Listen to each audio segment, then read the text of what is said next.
Hello, my students and readers. Today, I will teach you figures of speech. I have already taught you a number of figures of speech, but today is Zigma. What is Zigma? Zigma is a figures of speech. It literally means yoke.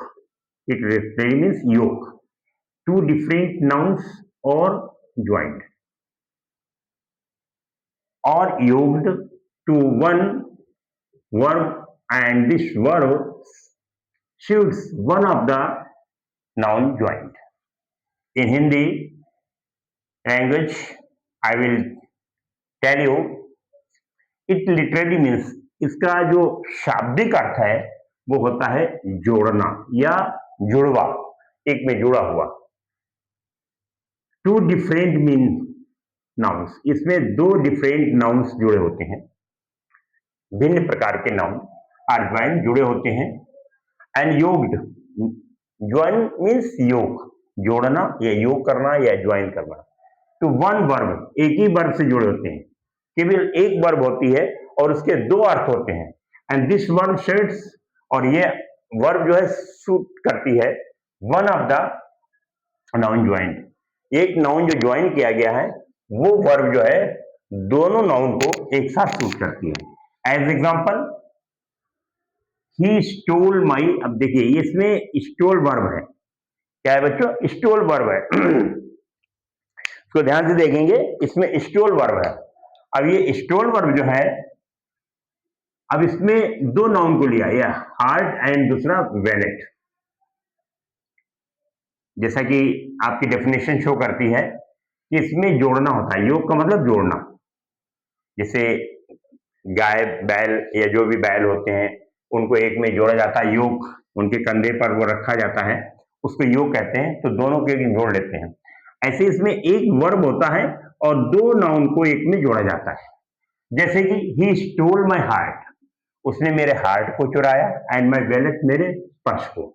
तो अब इसमें stall एक verb है, stall, लेकिन यहाँ दो noun को इसने एक में जोड़ा है, इसलिए ये हमारा जिग्मा हुआ। जिग्मा मीन्स जोड़ना, एक में दो नाउन को, जो डिफरेंट नाउन होते हैं, एक हार्ट है एक वैलेट है।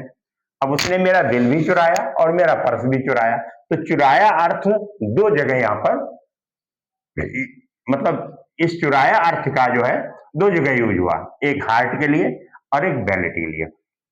ऐसे ही she broke his car, broke तोड़ दी, हिज कार उसकी कार, एंड हिज कॉन्फिडेंस और उसका विश्वास। अब देखिए ब्रोक वर्ब है, इसमें स्टोल वर्ब था, स्टील का सेकंड फॉर्म स्टोल, और इसमें ब्रोक, ब्रेक का सेकंड फॉर्म ब्रोक। अब इसको ध्यान देंगे, शी ब्रोक हिज कार, उसने उसकी कार को तोड़ दिया, एंड हिज कॉन्फिडेंस, यहां भी तोड़ना है, और उसके कॉन्फिडेंस को भी तोड़ दिया। तो यहां पर एक ब्रोक है और दो डिफरेंट नाउन, एक कार है और एक कॉन्फिडेंस है।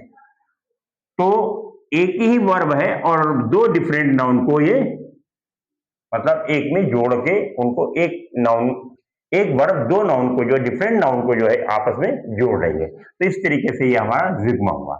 Next, he lost his coat, उसने अपना कोट खो दिया, एंड हिज टेम्पर, और अपना, मतलब कहना चाहिए एक तरह लूज टेम्पर का मतलब नाराज हो जाना। अपना किसी का स्वभाव ऐसा होता है, किसी का मूड, तो उसका मूड खराब हो गया। तो इस तरीके ही लॉस्ट हिज कोट, उसने अपना कोट भी लॉस्ट कर दिया, खो दिया, और उसका टेम्पर भी खो गया, मतलब वो नाराज हो। तो इस लॉस्ट शब्द के दो डिफरेंट नाउन है और दोनों को उसने एक में जोड़ करके एक वर्ब को, इन डिफरेंट नाउन को एक में जोड़ा है। नेक्स्ट, ही टुक हिज हैट, उसने उसका हैट लिया, एंड हिज लीव, और उससे छुट्टी ली, मतलब अपना हैट उठाया और उससे छुट्टी ली। तो यहां पर क्या है, टुक शब्द जो है, यहां जैसे टुक हुआ, यहां टुक हुआ, और टुक क्या है, दो नाउन को ले रहा, एक हैट को और एक लीव को। ऐसे ही इसमें ही लॉस्ट हिज कोट, अब यहां लॉस्ट शब्द जो है क्या है, एक क्या है, कोट को और एक टेम्पर को, आपस में दोनों नाउन अलग अलग हैं, डिफरेंट हैं, तो दोनों नाउन को एक साथ जोड़ रहा है, इसलिए इसको हम जिग्मा कहते हैं। तो शाब्दिक अर्थ में हम कहेंगे दो डिफरेंट नाउन को जब हम एक साथ जोड़ते हैं एक वर्ब के द्वारा और वो वर्ब डिफरेंट अर्थ देती है, डिफरेंट नाउन का अर्थ बताती है, तो हम उसे जुग्मा कहते हैं। Next, antithesis. Next figure of speech है हमारा antithesis. Antithesis, what is antithesis? The antithesis is a figure of speech. In this figure of speech one set of words, एक शब्दों का एक सेट या फ्रेज, चाहे फ्रेज का सेट हो चाहे वर्ड्स का हो, in the first part of a sentence, sentence के एक पार्ट में चाहे वर्ड्स का या चाहे फ्रेज का एक ऐसा मतलब स्पीच का जो है एक सेट होता है, इस सेट अगेंस्ट, और वो विपरीत होता है अनदर, दूसरे सेट से, इन द सेकेंड पार्ट, जो दूसरे सेकेंड पार्ट में दिया होता है। इसमें क्या होता है? There is some sort of contrast, इन दोनों में कंट्रास्ट होता है पहले सेट का दूसरे सेट से। The two sets of words और फ्रेज, दो सेट्स बने हैं चाहे शब्दों के चाहे फ्रेज के, दोनों में एक दूसरे के विरोधी होते हैं, एक दूसरे का एंटोनिम्स होता है। जैसे एग्जांपल यूनाइटेड, अब देखो यूनाइटेड मीन्स जुड़ा हुआ होना, यदि हम यूनाइटेड हैं तो हम स्टैंड हैं, मतलब एक है संग में है तो हम खड़े हो सकते हैं, तो यूनाइटेड भी स्टैंड, यदि हम संयुक्त हैं तो खड़े हैं। एंड डिवाइडेड भी फॉल, आप देखिए यहां स्टैंड यहां फॉल, दोनों स्टैंड खड़ा होना फॉल गिरना, तो दोनों एक दूसरे के विरोधी, यहां यूनाइटेड और यहां डिवाइडेड, तो ये क्या है? एक दूसरे के एकदम एंटोनिम्स होते हैं, विलोम होते हैं, अपोजिट होते हैं, यहां यूनाइटेड यहां डिवाइडेड, यहां स्टैंड यहां फॉल। तो एंटीथेसिस का मतलब यही हुआ है कि हम किसी भी चीज को पहले सेट को, पहला सेट हमारा दूसरे सेट के विपरीत होता है। जैसे मैन प्रपोजेस, मनुष्य बनाता है, लेकिन गॉड डिस्पोजेस, गॉड उसे डिस्पोज कर देता है, हटा देता है, उसका नष्ट भ्रष्ट कर देता है। तो यहां पर प्रपोज और यहां पर डिस्पोज, ठीक है, यहां मैन है यहां गॉड है, तो ये एक दूसरे के just depend. To err is human and to forgive divine, अब देखिए यहां ह्यूमन है और यहां पर डिवाइन है, ये एक दूसरे के बिल्कुल, यहां पर गलती करना और यहां पर क्षमा करना। तो कहने का तात्पर्य है एक दूसरे के बिल्कुल विपरीत। मैनी आर कॉल्ड, बहुत से बुलाए जाते हैं, बट फ्यू आर चूजन, लेकिन कम, बहुत कम को चुना जाता है। तो मैनी, ये देखो यहां बहुत से, अब देखिए इसका विलोम जल क्या हो गया? फ्यू।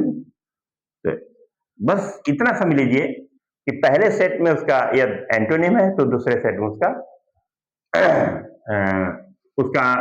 पहले सेंटेंस में यदि वो शब्द है, कोई भी वर्ड है, तो उसका एंटोनिम होगा। दूसरे में यह वही है कि एक दूसरे के विपरीत दिखाए जाते हैं, तो इसी को हम एंटीथेसिस कहते हैं। तो आप इस चीज को समझ गए होंगे, एंटीथेसिस क्या है, मतलब एक तरीके से हम जिसे हिंदी में कहेंगे विलोम, या हम ऑपोजिट कहेंगे, या सिनोनिम्स कहेंगे, वो एंटोनिम्स कहेंगे, सॉरी एंटोनिम्स कहेंगे, तो इस तरीके से जो है ये एक दूसरे के विपरीत होती है।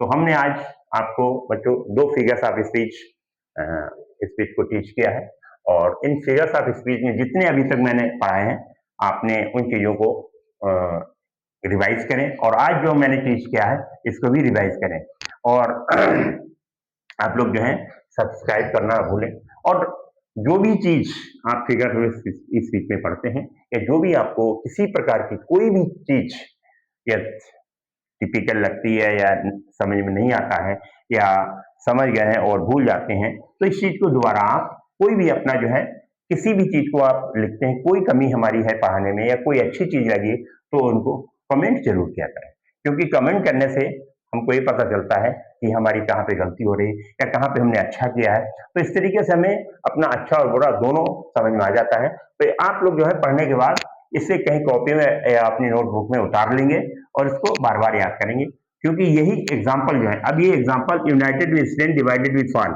अब इसी को ले लीजिए, ये कई कॉम्पिटिशन्स में पूछा गया है, और इसमें पूछा भी गया है कि ये किस प्रकार का फिगर ऑफ स्पीच है। और ऐसे ही एक ये भी आया हुआ है, मैन प्रपोजेस गॉड डिस्पोजेस। तो ये इस तरीके से एग्जांपल्स यदि आप बार बार रिपीट करेंगे, बार बार इन्हें रिवाइज करेंगे, तो आपके ये यही एग्जामिनेशन में, कॉम्पिटिटिव एग्जामिनेशन में। तो आज हमने जो है बच्चों क्या पढ़ा है? जिग्मा और दूसरा एंटीथेसिस।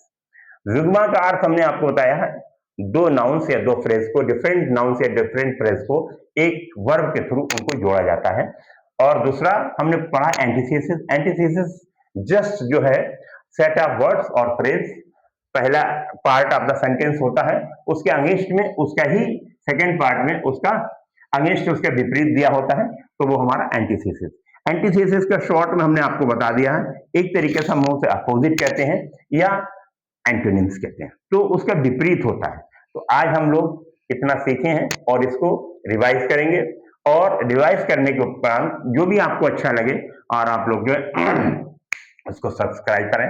और फिर दोबारा हम कहना चाहेंगे, आप लोग पढ़ने के बाद इसे पूरा देखा करें, स्किप ना किया करें, क्योंकि आपको जो भी चीज नहीं समझ में आती है हम उसको जो है आप लोग कमेंट करेंगे, तो कमेंट के थ्रू हमें पता चलेगा कि आपको क्या समझ में आ रहा है, क्या नहीं आ रहा है, क्या अच्छा लग रहा है, क्या बुरा लग रहा है, तो आप कमेंट अवश्य किया करें।